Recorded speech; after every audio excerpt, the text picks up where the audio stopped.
Hindi pa natatagalan sa Medical Center Manila sina Vicky. Ilang espesyalistang doktor na ang nakapalibot kay Nesto Jean. Looks like a paralysis, komento ng isang may katandaan ng doktor. Or maybe because of underdeveloped or porous bones? Sabi naman ng isang bata pa at nakasalamin na doktor. Osteoporosis? Naiiling na wika ng isang bigotilyong doktor. I don't think so. Let's wait for the test results. Saad uli ng may katandaang doktor.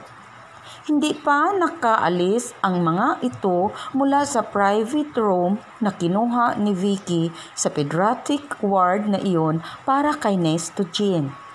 Tinawagan na niya ang kanyang ninong Carlos. Hindi ito naka-duty ng araw na iyon, ngunit nais niyang ito ang tumingin kay Nesto Jean. Ninong, are you busy? You sounded frantic. Tugon nito sa kabilang linya. What's wrong? Vicky, don't tell me na nadisgrasya ka na naman. No. May problema kasi roon sa isang bata sa shelter. Dinala namin siya rito sa MCM ngayon. Namumroblema na naman ang inaanak ko sa anak ng iba. Tila naa-amuse pa nitong Saad. Ninong, seryoso ito. Ano bang nangyari? Briefly ay naipaliwanag niya rito ang nangyari kay Nesto Jean. Will you promise me you'll get here soon? Okay, wala na naman akong pasyente eh. 40 minutos din silang naghintay bago dumating ang kanyang ninong Carlos sa MCM. Kasama nitong pumasok sa silid ni Nesto Jean ang isa sa mga resident doctors ng ospital na tumingin kanina sa bata. Humalik siya sa kanyang ninong at pinisil naman nito ang kanyang balikat, reassuring her na magagamot ang bata. Ninong, I'd like you to meet my assistant, si Kyle Makatangay. Naalala niyang pagkilalanin ang dalawa nang masulyapan ang huli. Kyle, ang ninong Carlos ko. Kung hindi nga lang, agitated agad ang kanyang ninong nang magkatitigan ang mga ito, muntik na siyang matawa ng kapwa-hagurin ng hinlalaki at hintuturo ang sari-sariling balingusngusan ng mga ito. Noon lamang niya napansin na ang ninong Carlos nga pala niya ang kahawig ng lower part ng mukha ni Kyle. It's good na may assistant ka na ngayon. Baling agad sa kanya ng ninong niya. Hindi ka na mapipressure ng husto sa trabaho. Tama kayo. Nakakaya ko naman dati pero stressful talaga. Napunan niyang hindi naaalis ang tingin ni Kyle sa kanyang ninong. Ano ang tingin niyo sa bata, ninong? Grabe ba ang sakit niya? Kibit balikat ang itinubon nito at pagkuway binalingan na ang katabing doktor. Sandaling binuklat ng mga ito ang chart ni Nesto Jean bago muling bumaling sa kanya ang kanyang ninong. He has to undergo some tests para matukoy tamang sakit ng bata. Very rare ang symptoms na dumapo sa kanya. Symptoms? Oo, Vicky. Sintomas pa lang ng mas seryosong sakit ang nangyayari sa batang ito. Tiningnan niya ang nakahigang si Nesto Jean. Napakabata pa nito para dapuan ng seryosong sakit. Natutuwa pa naman siya dahil may progress na ang mga papilis ng adopsyon sa bata. Isang mag-asawa na hindi biniyayaang magkaanak ang nais umampon dito. Magkakaroon na sana ito ng pagkakataon na makaranas na lumaki sa isang kumplitong pamilya at magkaroon ng pagkakataon sa hinaharap. Maya-maya ay may pumasok sa silid na isang hospital attendant. Dala ang pagkain ng bata. Gising naman ito kaya kinausap ito ni Miriam na ang social worker na ang magpapakain dito. Pumayag naman si Nisto Jean. Subalit, nang ibangon ito ni Miriam at paupuin ng makasandal sa hospital bed, hindi nito madala ang ulo. Napapalungay-ngay ito na para bang hirap na hirap. Napatingin sila ni Miriam sa dalawang doktor. Bakit ganun? Tanong ni Miriam sa mga doktor na nakaharap habang sinusuportahan nilang dalawa ang katawan ng bata. Inayos naman ni Kyle sa reclining position ang hospital bed upang masuportahan ang ulo at katawan ni Nisto Jean. Hindi naman siya ganito kahina kahapon. Ang resident doctor ang sumagot. Hindi rin namin alam. Our hands are tied until we say the test results. Ilang sandali pa ang dumaan ay lumabas na rin ng silid ang mga doktor. Sumunod sa mga ito si Kyle at naiwan sila ni Miriam sa silid. Babahagya pa lamang ang nakakain ni Nisto Jean sa pagkain nito ay umayaw na. Kumain ka pa para gumaling ka kaagad. Himok dito ni Miriam ngunit mahilang iling lamang ang itinugon nito. Hindi ka ba nakakaramdam ng gutom? Tanong niya sa bata. Hiyap, lunok, mahina at bulol pang sabi nito habang nakapikit. Nagkatinginan sila ni Miriam. Mabuti na lamang at may nakakabit ng swero kay Nisto Jean. Pansamantalang doon na lang muna ito kukuha ng sustenance sa katawan. Ang mabuti pa siguro umuwi ka na, Vicky. Sabi ni Miriam maya-maya. Gabi na. Papasok ka pa bukas sa office. Nakapagbili naman na ako sa isang house parent sa shelter. Napalitan ako sa pagbabantay kay Nisto Jean bukas ng umaga. Are you sure? Okay ka lang na mag-isa rito? Oo, bukas pa naman malalaman ang resulta sa mga kukuning test kay Nisto Jean. Lalo lang madaragdagan ang pag-worry mo habang nandito ka. Mabuti pa nga sigurong umuwi muna ako. Pero itawag mo kaagad sa akin kung may problema ha. Sure. Saglit muna niyang pinagmasdan si Nisto Jean. Nilalaro ng mga daliri nito ang maliit na tourniquet na nakasuporta sa kamay nito at swero. Hinaplos niya ang ulo ni Nisto Jean. Iiwan mo na kita ha. Sabihin mo lang kay Ate Miriam pag may masakit sa'yo. Isang pabuliong na babay lang ang nakuhang itugon ng bata.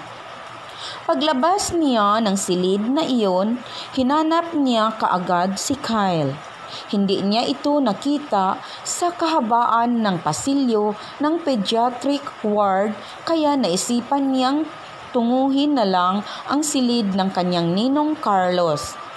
Hindi naman siya nagkamali. Nasa may pinto niyon ang kanyang ninong at kausap nito si Kyle. Mukhang masinsinan ang pag-uusap ng dalawa. Kapwa seryoso ang mukha ng mga ito. Hindi nga siya napansin agad ng kanyang ninong. Si Kyle ang nakapuna sa paglapit niya. Uuwi na ba tayo? Pangunguna nito. Oo, daraan na lang ako rito bukas ng umaga.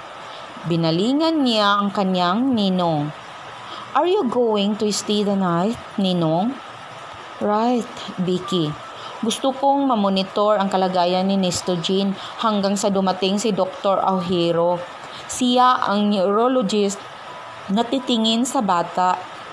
Nasa conference room siya at the moment, kaya bukas na siya makakapunta rito. Mukhang agitated pa rin ang kanyang ninong Carlos, ngunit hindi na niya pinansin iyon. Sige, ninong, we'll go ahead. Paalam na lamang niya. Walang imik na sinabayan siya ni Kyle sa paglalakad patungo sa elevator. Nananatili itong tahimik hanggang sa makasakay na sila sa kanyang kotse at umusad na iyon. Something wrong? Aniyang hindi nakatiis sa pananahimik ni Kyle. Seryoso ang anyo nito na parang may mabigat na iniisip kahit na nakatutok ang paningin sa dinaraanan nila. Ha? Biglang baling ng mukha nito sa kanya. Are you seeing something? Ang layo na pala talaga ng nalakbay ng isip mo. Pagod ka na siguro. Pasensya ka na ha. Sana pala pinauwi na lang kita kanina. No, of course not. Agad naman itong tanggi. May iniisip lang ako. Ano nga ba ang tinatanong mo? Tinatanong lang kita kung may problema ka ba. Mula kasi kaninang nasa ospital tayo, parang natitigilan ka. Parang may iniisip kang hindi mo gusto because you look so grim. Nginitian siya nito na waring nais pasubalian ang kanyang obserbasyon. Dapat pala akong mag-ingat when you're around. Para kang salamin ng utak, nakikita kung ano ang iniisip ng tao. So, may problema ka nga.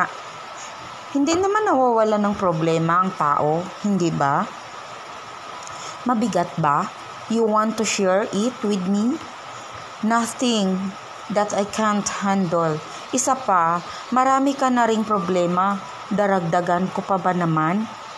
Ikaw nga, ready agad na tumulong sa akin pag nagkakaproblema ako. Hayaan mo namang makakabayad ako sa iyo kahit paano. Sumeryosong bigla ang anyo nito. Tila hindi nito nagustuhan ang huli niyang sinabi. Hindi binabayaran ng tulong. O sige, sangayon ako sa sinabi mo, pero gusto ko pa rin malaman kung ano ang problema mo. Huwag kang mag-alala. Kung ano man ang problema ko, sinisiguro ko sa iyong hindi iyon makakaapekto sa trabaho. Seryoso nitong saad. Hindi na niya ito kinontra. Ano nga pala ang pinag-uusapan niyo kanina ni Ninong Carlos? Naisip niyang itanong dito. Ikinibit nito ang mga balikat. Tungkol sa bata. May sinabi ba siya sa iyo tungkol kay Nesto Jean na hindi niya gustong ipaalam sa akin? Mas mabuting sa ninong mo na lang manggaling kung ano man ang mga bagay tungkol kay Nesto Jean na hindi niya nasabi sa iyo. Nakadama kaagad siya ng pag-aalala. Grabe ba ang lagay ni Nesto Jean? Wala siyang sinabing ganon. Nagpakawala siya ng isang buntong hininga at hindi na muli pang nagtanong. Dapat sigurong bawas-bawasan na niya ang sobrang pag-inom ng kape. Nagiging warrior na siya. Nang idaan niya si Kyle sa tapat ng apartment na inuupahan nito, hindi niya inaasahan ang gagawin nito bago bumaba ng kanyang kotse. Pinisil nito ang kanyang braso at puno ng sinseridad ang mga matang tumitig sa kanya. Huwag mong alalahanin si Nesto Jean. He's in good hands. Siniguro yan sa akin kanina ng ninong mo. Try to relax when you get home. Kailangan mo rin ng sapat na pahinga. Nagkapalit na yata sila ni Kyle. Ito na ang mahaba ang sinasabi at siya naman ay isang simpleng salamat lamang ang nabigkas. Aware na aware siya sa mainit na pakiramdam na iniwan ng malaki nitong kamay sa kanyang braso. Lumalabas pa lamang si Vicky mula sa banyo nang katukin siya ng kanyang ama umagang-umaga kinabukasan. Bakit, Daddy? Kabado agad na tanong niya rito. Alam niyang hindi nito ugaling gawin ang gayon kung hindi rin lang may emergency. Tumawag ang social worker ng shelter, iha. Nagkaroon daw ng respiratory arrest ang batang binabantayan niya roon. Ho? Hindik siya sa narinig. Ano na raw ang lagay ngayon ng bata? Na-revive naman daw at kinabitan na ng ventilator, respirator. Na paano bang ward ninyong iyon? Basta na lang ho ng hina at hindi na makalakad. Hindi rin alam ng mga doktor kung ano ang sakit niya. May test pa kasing hindi nakukuha sa bata at yun namang iba, ngayon pa lang malalaman ang result. O sige, I'm sure doon ka agad pupunta ngayong umaga. Kung inaakala mong hindi nabibigyan ng proper medical attention ang bata, humingi ka ng tulong kay kumpadring Carlos. He can pull some strings at that hospital, I guess. Huwag kayong mag-alala, Dad. Kagabi ko pa pinapunta roon si Ninong. Bago siya umalis, tinawagan muna niya si Kyle. Ito na ang pinamahala niya sa ilang bagay tungkol sa opisina. Sa daan na lamang niya tinawagan si Miriam at inalam kung ano na ang latest development kay Nestogene. Nasa intensive care unit pa rin ang bata nang sapitin niya ang hospital. Nilapitan siya kaagad ni Miriam. Nagdi-deteriorate na ang kalagayan ni Nestogene, Vicky. Nag-aalala na ako pero wala pa ring masabi ang mga doktor kung ano talaga ang sakit niya. Hinahawakan niya ang kamay nito at braso. Kumapit din naman ito sa braso niya na para bang kapwa sila nagpapalitan ng lakas ng loob. I know, Miriam. Sana lang makayanan pa ni Nestogene ang lumaban hanggang malapatan siya ng tamang cure sa kung anong sakit na iyon.